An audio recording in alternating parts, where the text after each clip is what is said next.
नमस्कार बंधुरा आज के आमी तोमादेर जोन्नो एकटा नतून रेसिपि निये एसेछि। देखो सेटा होच्छे ओल कचुर तरकारी। तो ओलटाके देखो आमी बয়েল करे नियेछि। एरपर एटाके आमी नुन हलुद दिये माखिये नेब। आर नियेछि पेঁয়াজ कुचि नियेछि, टमेटो नियेछि, लंका नियेछि, आदा नियेछि, रसुन नियेछि। एबार आमी एर मध्य मिक्सार ग्राइंडारे आदा रसुन लंकार पेस्ट करे नेब। एर साथे आमी टमेटोटाओ पेस्ट करे नेब।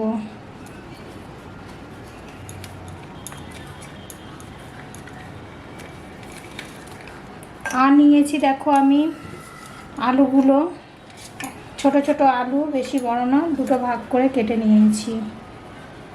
एबार चलो एगुलो आमी पेस्ट करे निই। तो देखो बंधुरा जे बয়েল करे आमी ओल कचुटाके बয়েল करे निয়েছিলাম एटार मध्य आमी सामान्य परिमाणे एकटू हलुद गुঁড়ো देब और देब एकटू नुन।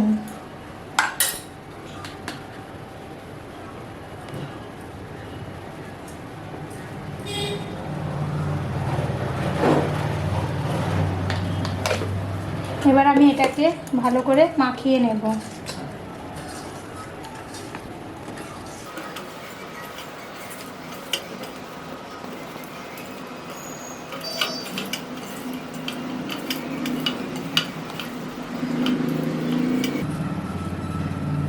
এবার এগুলোকে আমি ভেজে নেব।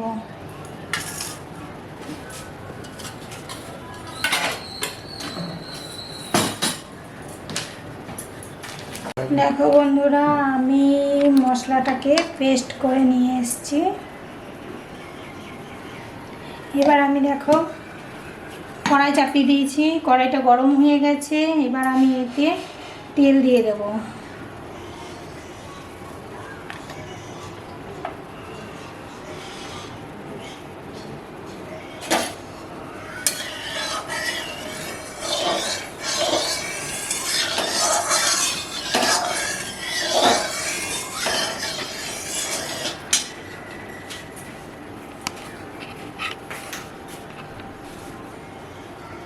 तेलटा गरम हो गेছে। तेलेर मध्य आमी सामान्य परिमाणे एकटू हलुद गुঁড়ো दिए दिलाम।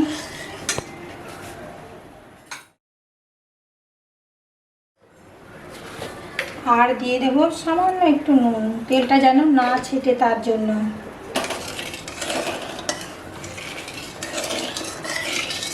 देওয়ার পরে এবার আমি ওল কচুগুলোকে একটু ভেজে নেব।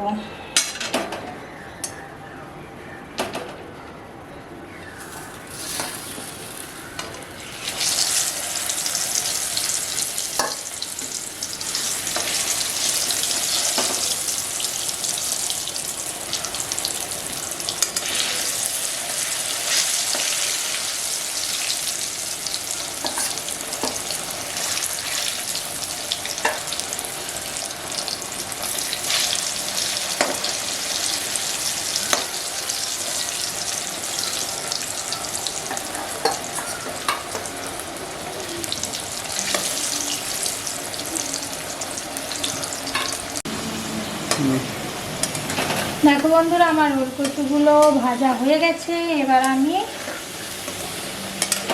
तुले नेब एक जायगाते।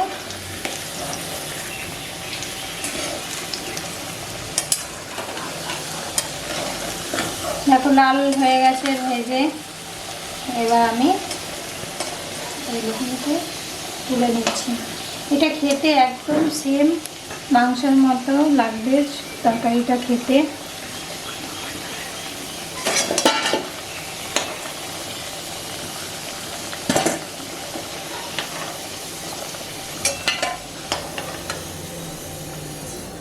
बाकी जे कटा आछे ए कटाओ आमी ओइभाবেই ভেজে নেব। ভাজার পর তেলটা দেখো গরমই ছিল, এর মধ্যে আমি দিয়ে দিলাম সাদা জিরা ফোড়ন।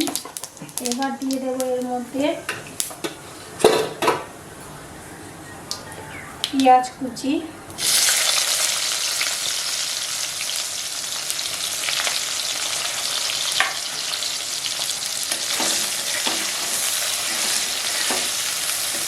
পেঁয়াজ কুচিটা একটু সামান্য ভাজা হোক, সামান্য একটু ভেজে এর মধ্যে আমি আলুটা দিয়ে একসাথে ভেজে নেব।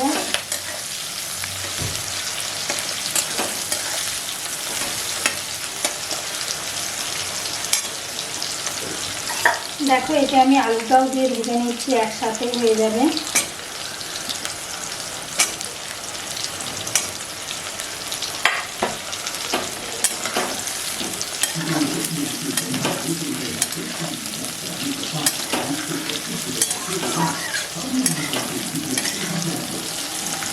এটা ভাজা হোক ততক্ষণ,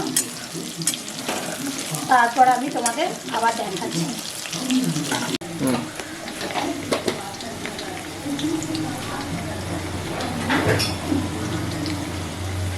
তো দেখো বন্ধুরা, আমার পেঁয়াজগুলো ভাজা হয়ে গেছে, এর সাথে আলুগুলোও ভাজা হয়ে গেছে।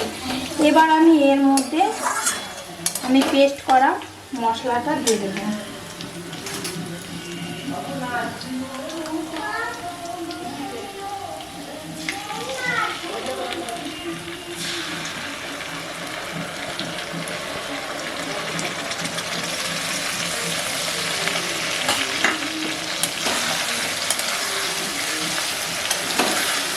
মশলাটা দেওয়ার পর এর সাথে আমি দিয়ে দেবো পরিমাণ মতো নুন,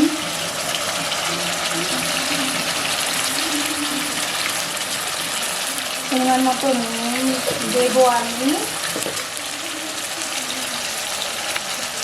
এবার দেবো হলুদ গুঁড়ো, দেবো সামান্য পরিমাণে লঙ্কা গুঁড়ো, আর দেবো জিরা গুঁড়ো, আর দেবো ধনে গুঁড়ো। এবার আমি মশলাটাকে ভালো করে মিশিয়ে নেব।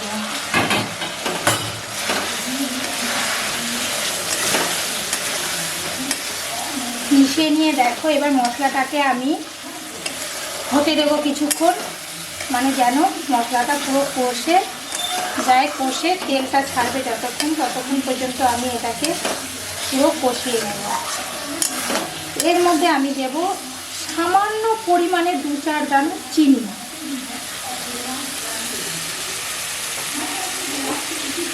চিনিটা দেওয়ার কারণ হচ্ছে যে কোনো তরকারিতে কষাবার সময় চিনিটা দেবে। চিনিটা দেওয়ার কারণ হচ্ছে তরকারির কালারটা খুব সুন্দর করে।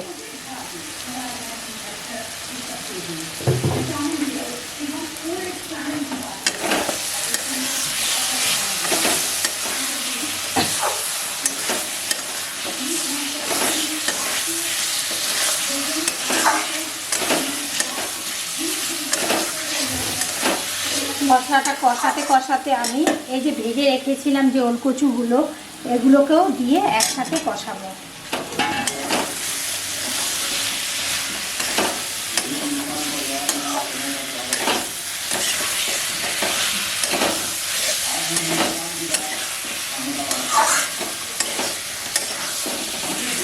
বন্ধুরা খেতে কিন্তু খুব টেস্ট হবে এটা, একবার বাড়িতে ট্রাই করে খেয়ে দেখো তোমরা।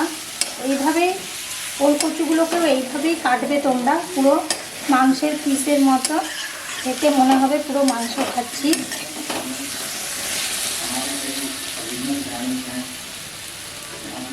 এর মধ্যে কিন্তু আমি ঠান্ডা জল দেব না, আমি পাশের চুলাটাতে আমি গরম জল করে নিচ্ছি, আর এটা ততক্ষণ কষানো হোক। তো দেখো বন্ধুরা আমার কষানো হয়ে গেছে। এবার আমি এর মধ্যে দেব গরম জল। এর মধ্যে কখনোই ঠান্ডা জল দেবে না, ঠান্ডা জল দিলে আবার এই ওলকচুটা শক্ত হয়ে যেতে পারে, কেননা এটা বয়েল করে ভাজা আছে। দেখো এই সাইডে আমি গরম জল চাপিয়েছিলাম, এবার আমি এই জলটা এর মধ্যে দিয়ে দেবো।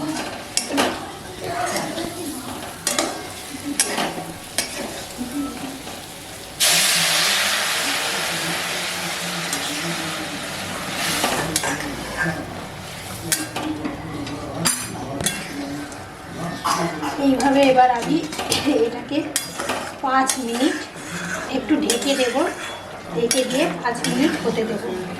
গ্যাসটা একটু কম করে দেব, কম করে এটা আমি 5 মিনিট হতে দেব।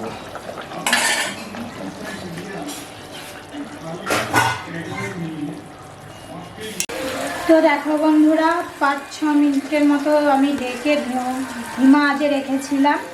তো এবার আমি তুলে দেখছি। দেখো তরকারি কালারটা কত সুন্দর এসছে, আর দেখবে আলুগুলো দেখো একদম সেদ্ধ হয়ে গেছে, কচুগুলো সেদ্ধ হয়ে গেছে। এবার আমি এতে সামান্য একটু গরম মশলা দিয়ে আমি এবারে তরকারিটাকে নামিয়ে নেব।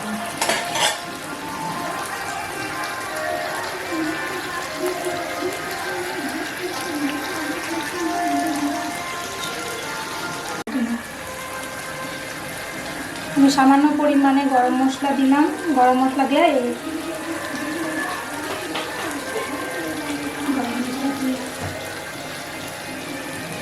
এবার আমি তরকারিটাকে নামিয়ে নেব।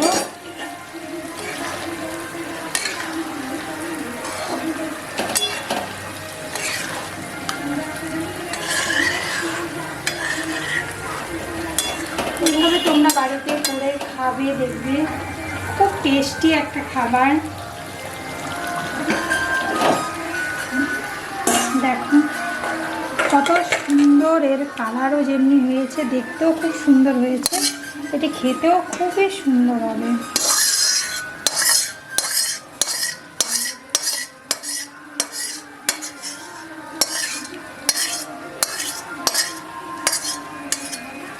দেখো তো রেডি আমার তরকারি।